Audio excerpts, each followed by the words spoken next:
我也喜欢春天、秋天，刮大风的时候。就我看的是一整团风的体量，一股风刮过来，那个草浪怎么去倾斜？你顺着这个倾斜，你能画出一个圆来，就其实你能看到那个无形的东西。海对我来说也是一样的，它有一些无形的力量。海的这股力量，它是不断的在流动的，就它没有一个固定的那一刻。那山就是非常非常具体，永远是固定在那儿的，它是两个时间概念。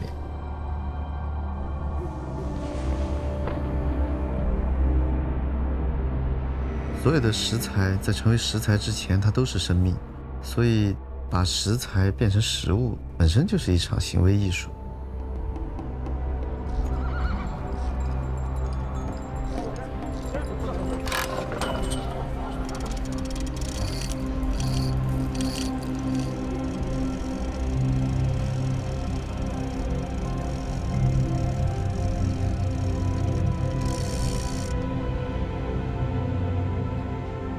我一直想在四姑娘山建一个风干的房间，就像一个远古的神庙，里边挂满了各种各样的海鱼。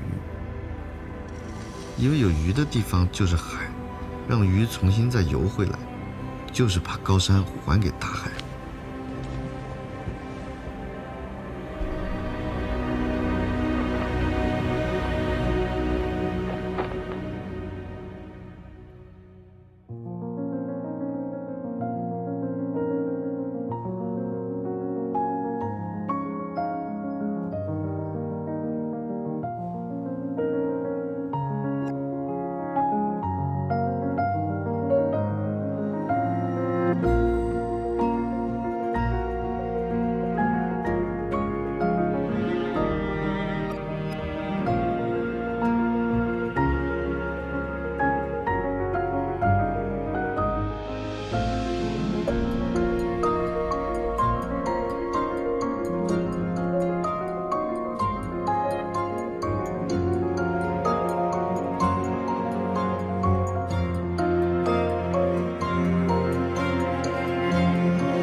来，这个有点烫，千万不要碰到中间。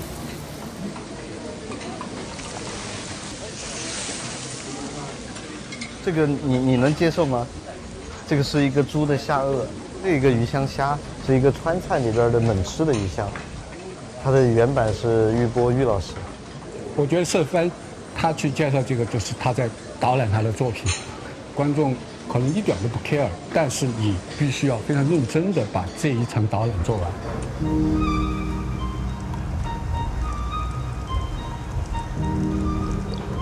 觉得谢帆的可能比较大的问题，你让一个做餐饮的人，人家觉得你是一个玩票的，来玩一票这样的，对吧？做艺术的人呢，又觉得你去做的一个跟艺术渐行渐远的事情，所以我觉得挺矛盾的这个。他不是艺术圈里最会做饭的人和餐饮界里面最会画画的人吗？他做什么事情都不会让人意外的。他一双鱼座，就是很跳跃的那种。他要尽兴，不一定会成功，但是他肯定是要尽兴的。所以有些时候他想象力很好，但是可能执行力啊各方面啊，他可能就跟不上他的想象力，他太天马行空了。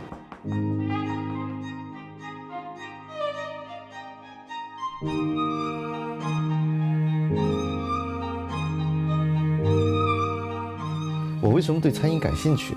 我觉得它就是把现实的东西放在现实的行业上去做。就绘画的慰藉是完全是个人的东西，那个慰藉是一个认同。做菜那就是一定可以做出，我目的就是要做出你喜欢的东西。我希望通过餐饮来得到这种世俗的认可。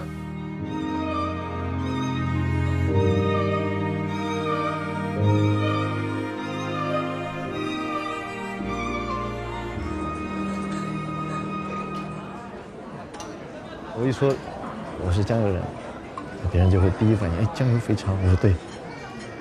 读书的时候，可能很多川美的学生有一个本质上的那种地缘政治在里边，就是因为这个，好像大家互相带老家的特产，说起来好像是分享，但实际上也好像是一个地缘政治的彰显，就一定得带点自己的东西。那会儿就觉得，江油的肥肠，全世界都没吃过这样的肥肠。早上天没亮，5点钟去那个肥肠店，我先吃2碗。然后再上大巴车坐7个小时到重庆，8、9个人围着一个小电饭锅，先吃肥肠，吃完肥肠以后又去煮一锅饭，然后把那个肥肠汤拌到饭里边，你看着心里边还挺开心的。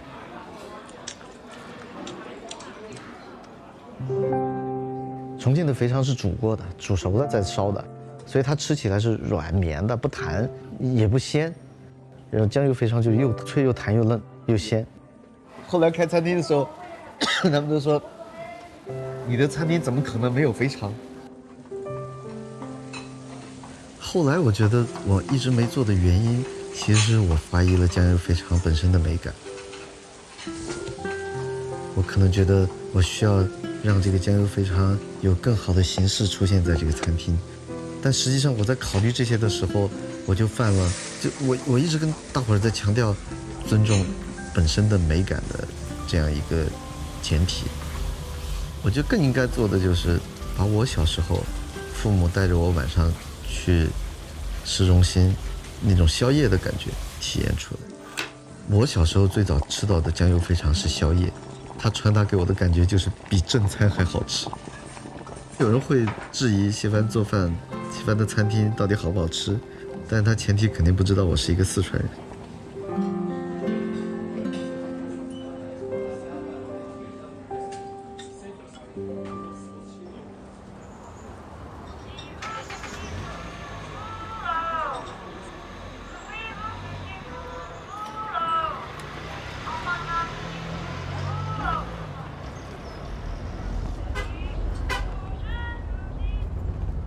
01年川美入学，到了大2的时候，第一次下乡考察，我们叫下乡。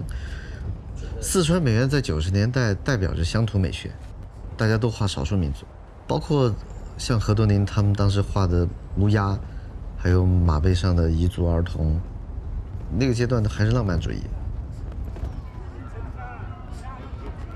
我第一次去到布托那样的地方，那是一个完全陌生的文化系统。我身边朋友里边比我更早去到布托的，还有一个叫李朗的摄影师，他当时拍了一组照片很有名，叫《凉山彝人》。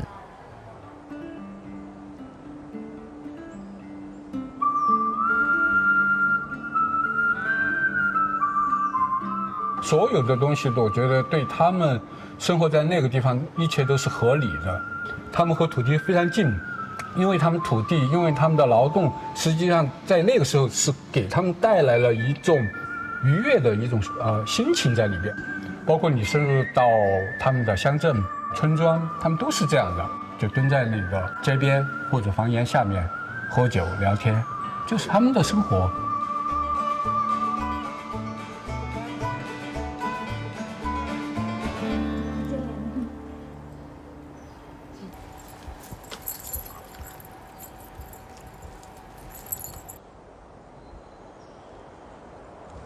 在布托，我们当时还参加了一场彝族人的葬礼，那是我第一次吃到头头肉。地上生着火，一大块一大块的猪肉在锅里边煮。头头肉只用了一点盐调味，就煮到7、8成熟。这可能是人类最初的烹饪方式，只有盐和水。有的厨师他不理解啊，他就觉得肉明明可以更好吃，为什么有些地方只用盐调味。但是只用盐调味，这是人最自然的调味方式。对于一个厨师来说，来到布托这样的地方，会产生一个自发的刺激和启发，这比去任何一个知名餐厅尝试那些已经是结果的菜更有价值。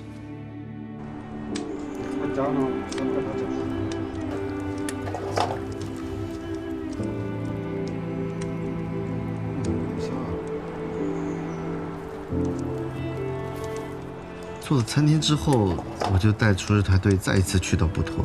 那一次是11月，他们在准备自己的新年，我就看他们在家里来熏腊肉。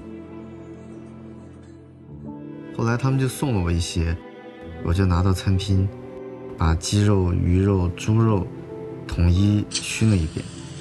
其实那味道挺好闻的。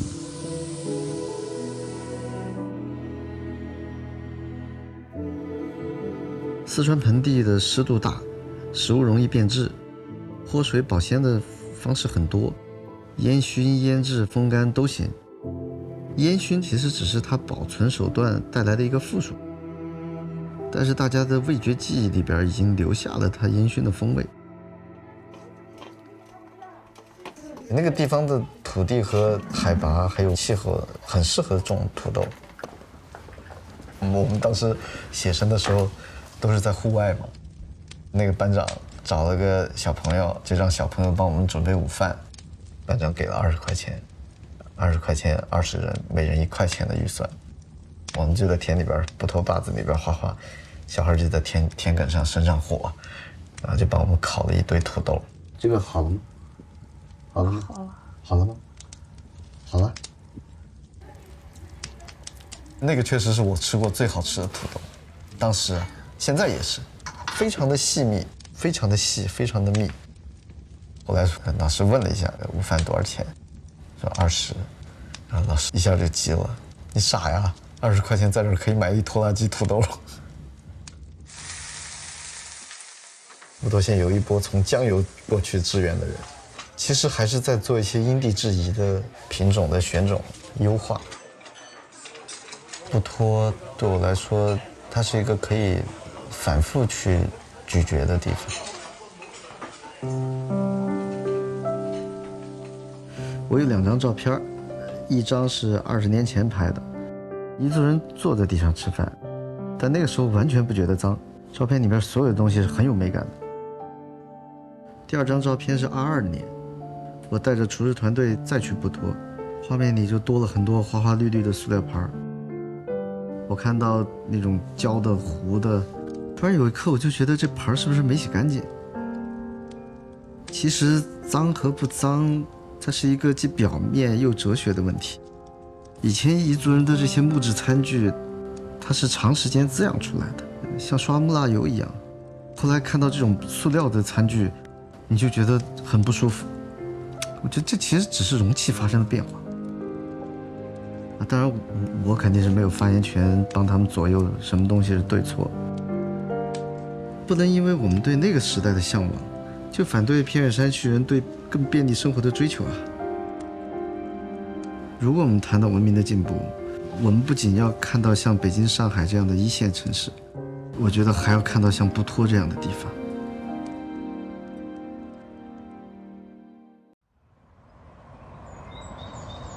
毕业以后就回家待了一段时间，就05年以后吧，重庆那边哥们儿给我打电话，然后就说北京有一个艺术家想招助理，那你确定了？我说确定了。到了北京之后，你发现北京的天怎么那么蓝啊？那种湛蓝湛蓝的，看到北方的蓝色才理解川渝的灰色。所以我说，画景深那一批东西，画绢上的东西，是因为我在北京反思了，或者激活了我在南方的印象。那就开始去找这种怎么能让一个画面更接近于这种雾气腾腾的一个视觉状态，然后就想到了丝绸，这框子一绷上去，我觉得哇，对了。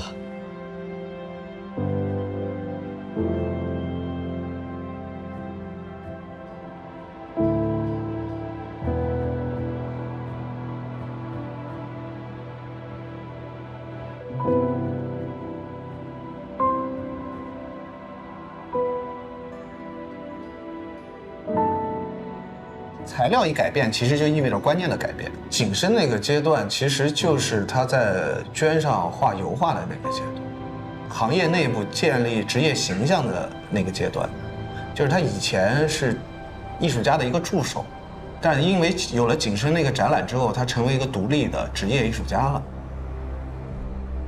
职业嘛，它就是在一个反复的过程当中，绘画尤其如此。就是当一个艺术家在反复的重复自己绘画的时候，他会产生一种厌烦。可能对于谢帆他那种性格来讲，他需要有一种更新的刺激。他其实是逃离北京的。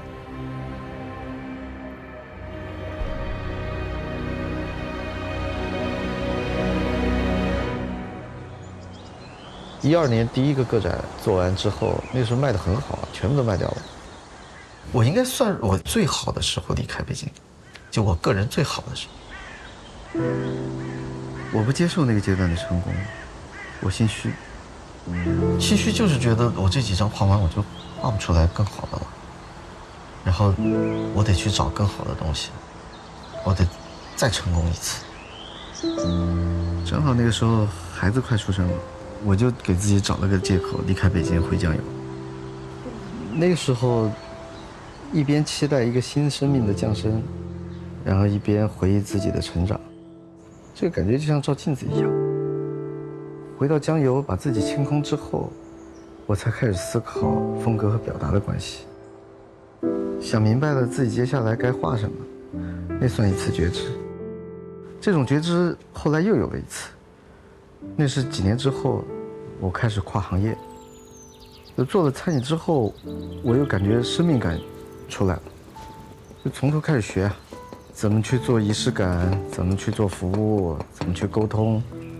所以我现在不在乎艺术圈怎么看我，餐饮圈怎么看待我，我依然还是每天画画，去餐厅，但这些都是主动的。我14年的时候开始在陶板上尝试着绘画，那同时就开始做盘子做碗了。其实我觉得做陶瓷跟绘画是相通的，最早的颜料其实就是岩石，就是矿石，所以我是把泥土当作颜料在运用。做陶瓷的目的其实是研究绘画的物质性。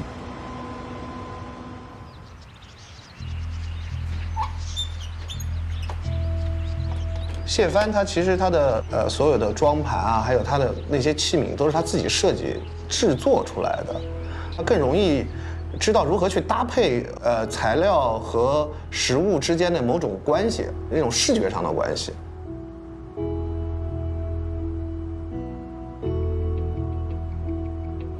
传统菜的更新或者传统菜的迭代里边，每一个时代能做到比以前稍微好一点，然后又运用了现在的身边的技术媒介，出来的东西就跟我们的麻婆豆腐，就是容器上去让它变得更烫。就那个罐子放在炉子里边烧到300度，你烧好的麻婆豆腐浇进去，就那种激化反应啊，然后油和水就乳化了，再加上美拉德反应，它肯定是更鲜，然后吃起来没那么油。一热淡3鲜，它的热的东西能够当3个鲜，3种3鲜就能够很鲜，菜冷了就不好吃的。先是嗅觉你就感受得到，不是先让你视觉看到，是味觉就有了。嗅觉有了视觉，这样才是味觉。我觉得是另外一种美。它的长项还是在把这种川味的跟他的想做的那些菜的融合上面，菜式的口味啊等等。我从2021年开始画梭罗，梭罗是唯一一种木本蕨类。我们这餐厅就做了一个汤，蕨菜炖鸡，搭配起来风味就特别原始。我觉得艺术的意义就在于此吧。我们解决了温饱之后，就要去寻找吃饭的乐趣。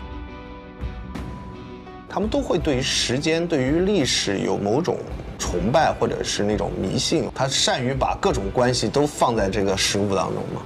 就是我们当代艺术里面有一种艺术形态叫关系美学，它就特别适合搭建这种关系上的美学。这一点我觉得可能也会让他在餐饮行业显得与众不同吧。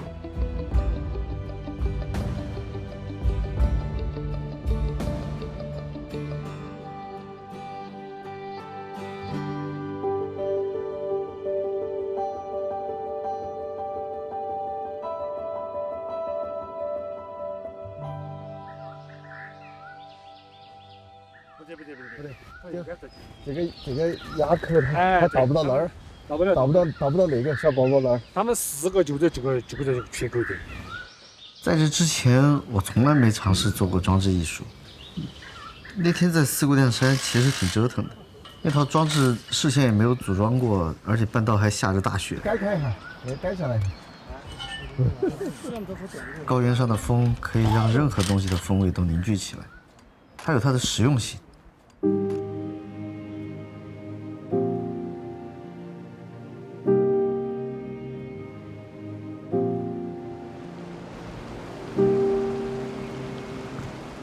把一条200斤的金枪鱼从几千公里以外的大西洋运到四姑娘山的雪山下，这件事本身就挺魔幻的。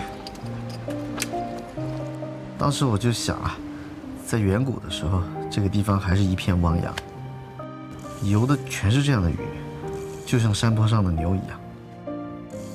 也许在未来不知道多少年以后，这个地方又会变成一片汪洋。但是四姑娘山，不管是山峰还是海底，都不会影响它的神性。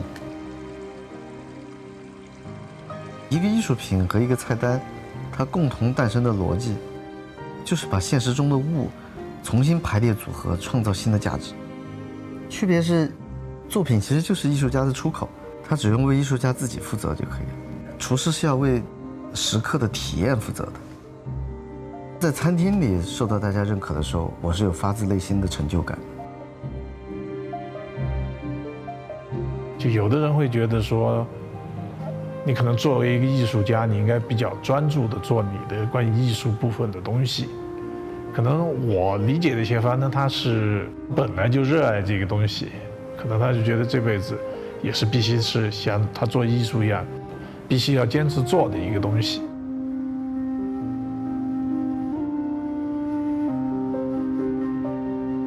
他当成一个艺术一个作品来经营这个餐厅的时候，是社会大众能不能接受，还有你能不能坚持，包括你谢帆能不能屈从于这个商业的社会，还是你坚持你的艺术创作的一个方向，这些都是非常重要的。所有人可能会觉得，我这辈子只能画画才叫这辈子只干这件事儿，不是这样的态度才叫信仰。信仰是你要经受住无数次的干扰，你还能保持一个直线，你干任何事儿，但都影响不了你干这件事儿，这个才叫这辈子只干这件事儿。